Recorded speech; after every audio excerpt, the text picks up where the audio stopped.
G'day, Michael here. This is the actual printing tip of the 3D printer.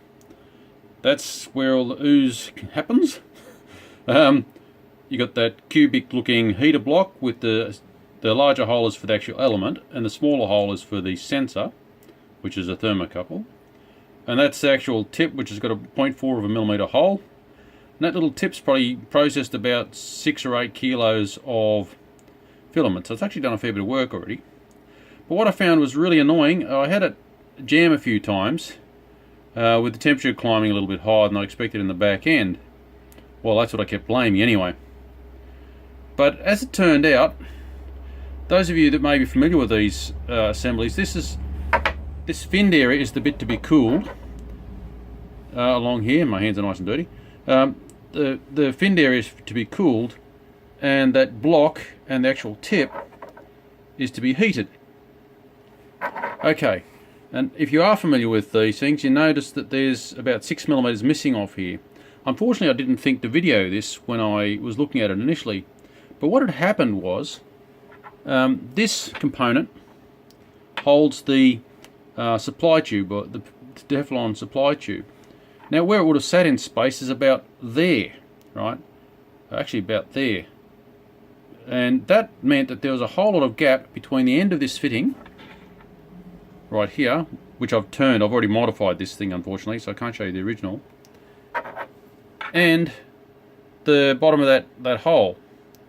So I've basically had an 8mm space where the filament was travelling just through mid-air. And when you consider the pressure the filament's under when it's being extruded, it's actually a fair bit of pressure.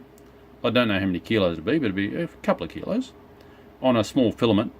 What I actually found was, in this case, it had backed up and rolled around inside that cavity until it was tightly packed and then jammed the feed. So as a result, I ended up losing a print.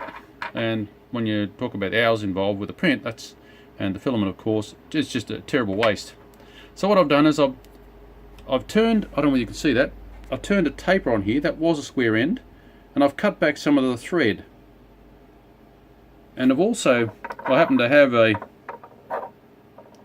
tap for this thread type, and I cut that thread down the full length that I could with the tap that I have, but there's a portion the tap, of course, doesn't finish, and that's what that little bit of the thread removed represents, the bit that the tap couldn't do. So basically, with that, I've eliminated about a 7 or 8mm gap. Wasn't in a good position to measure it, because the thread, with being a slightly tapered thread, it tapers and parks in a strange spot. It doesn't park in an exact location, so I couldn't quite measure it. But now what I've got it to do is actually seat this shoulder here. You can see relative to my finger's huge compared to that, into the tapered socket there. Anyhow, I guess that's it for the moment. I'm sure that if you guys out there are getting blockages, this may well be a cause of it. These unsupported lengths of filament. Now, this might even happen to those direct drive print heads. I've got one of those machines on order to see what I can do with a dual print head machine, but I suspect they may be filled with cavities too. So if you're getting jamming, I'd recommend look around the actual back of your print head to see if there's any cavities in the pressure side of the filament feeding.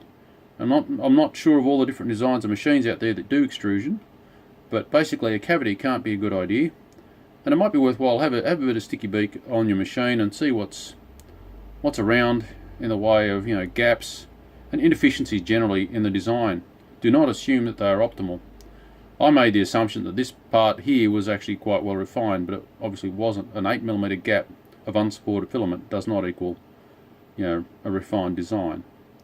Anyway, that's it from me. Feel free to like, share, subscribe, ask a question, leave a comment. Bye for now.